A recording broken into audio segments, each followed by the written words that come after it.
Например, луѓе кои што имаат покачен шекер, малку или многу, предиабет или диабет, многу пати се свесни за нивото на шекерот кој што го земаат, меѓутоа не се свесни за нивото на солта и на мастите. И сега ќе ги објасниме зошто е важно не само шекерот, туку и солта и мастите, бидејќи сите тие учествуваат прво во настанувањето на состојбата, а второ во нејзините компликации исто така.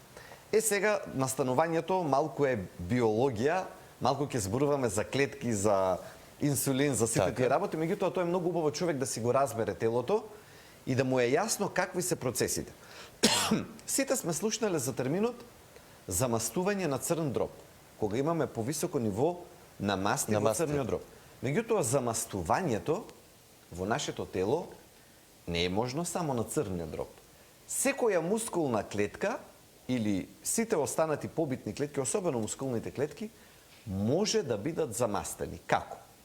Ако на подолг период ние внесуваме повеќе заситени масти, ќе ги објасниме кои си од каде потекнуваат, а не ги трошиме истите, просто капацитетот на телото нив да ги обработи го достигнува својот лимит. До тука може нашето тело и не може повеќе. Кои се тие заситени масти? Заситените масти се сите кои што потекнуваат од сирењето, кашкавалот, млечните производи генерално, под А, и под Б месото. И сега ние ако имаме една комбинација на внес на заситени масти на дневна основа, некогаш не само во еден, тури и во 3 оброци. Оти може да се случи до ручекот да биде со сува меснато, со сирење, со кашкавал, ручекот да биде месо, вечерата пак да се вратиме на овие. Навикнати сме за жал и тука треба корекции. Да, такво поднебие сме. Поднебието ни е така и тоа е многу често застапено. И тука убаво е да се направат промени. Зошто? Ти кога ќе се случи човек да внесува 3 пати на ден заситени масти од различни извори, просто капацитетот на телото е таков да ние не можеме да ги обработиме. Што вели, например, Американското здружение на кардиолози? Вели дека од сите масти кои што ќе ги внесуваме во денот, до 5% треба да потекнуваат од заситените масти. Тоа се едно-две лажичиња, значи до 5%. А за жал многу малку. Ти, например, видите, нели, сирењето ќе го земеме, што ние го сметаме за предјадење, за лесна храна, нели, особено ако седне човек во кафана, толкаво парче сирење доаѓа со салатата. Доаѓа како дел од мезото. Меѓутоа, ако го земете сирењето да го анализирате и ја извадите солта, и ги извадите така наречените, да речеме, тврди материи, вие ќе добиете маст, лој. Значи, ако земеме со лажица да ја јадеме истата количина која што ја има во едно парче сирење, па јас не верувам дека некој втората лажица ќе ја изеде. Нели, ќе ја изеде првата, можеби ќе се натера, ама на втората веќе ќе почне. Ние тука сме нашле начин со сол да му ставиме, повкусно да го направиме и да оди. Сега да го објаснам механизмот.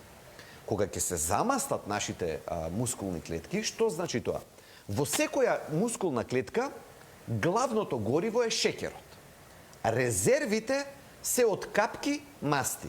И секоја клетка сака, мускулните клетки сака да си чува неколку мали капки заситени масти, кога ќе ни текне да трчаме, да имаме поголема физичка активност, кога шекерот веќе нема да биде доволен како енергија, да може метаболизмот на мускулната клетка да се сврти на масти, велиме, и сепак да продолжи да троши енергија.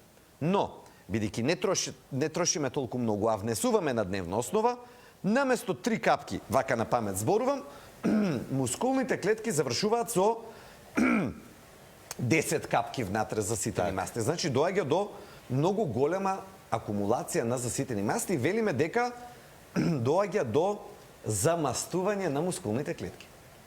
И како се однесува сега таа клетка? Замастената мускулна клетка, кога ќе дојде шекерот, нели, инсулинот ја има таа задача, да го внесе шекерот од надвор внатре. Меѓутоа, таа клетка, ако и дадеме човечки глас, вели вака: јас имам многу енергија. Не ми треба повеќе шекер. И тука настанува тој медицински феномен кој што го нарекуваме инсулинска резистенција.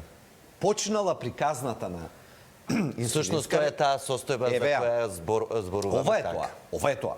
Ова е да го свати човек механизмот на тип 2 диабетот или на 95% од диабетот а претходно пред дијабетот, ова е механизмот. Така. И ние кои ќе го објасниме сега ова, ќе им биде јасно на граѓаните зошто препорачуваме таква и таква храна, ваква и ваква физичка активност, бидејќи ќе го сватат основниот механизам. И сега, кога клетката ќе почне да дава отпор на инсулинот, тоа го нарекуваме инсулинска резистенција, така, отпорност кон инсулин, клетката одбива да прима шеќери во себе.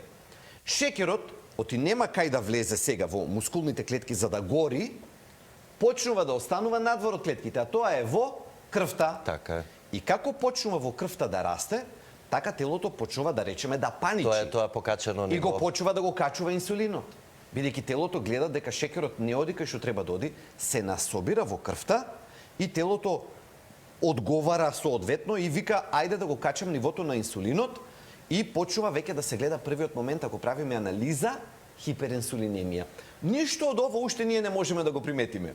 Ако се случува бура на молекуларно Да, и понатаму имаме нормален тек на ние уште животот, ништо не така. можеме да бидеме свесни, но на кај телото, на молекуларно, на клеточно ниво веќе клетките се мачат, веќе има проблеми, веќе даваат отпор кон инсулинот. Колку време може да трае оваа состојба? Со години. Значи ова е состојба која што зависно како се однесуваме, колку интензивно претеруваме со заситените Так. масти и немаме физичка активност, и така се насобира и во еден момент ќе дојде, да речеме, ќе пукне работата и тогаш инсулинот што го лачи телото веќе нема да биде доволен, шеќерот нема да може да се држи во тие граници и тој ќе почне да оди нагоре и почнува да расте. Сега, решението ако сакаме да го разбереме, да го сватиме, пак мораме да се вратиме на ниво на една мускулна клетка. Што треба да направиме?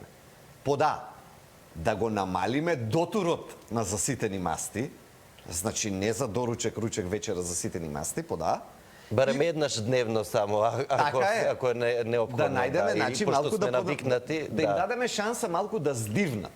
Значи да престанеме да ги полниме клетките со заситени масти, и под Б, тоа што веќе се насобрало да го трошиме.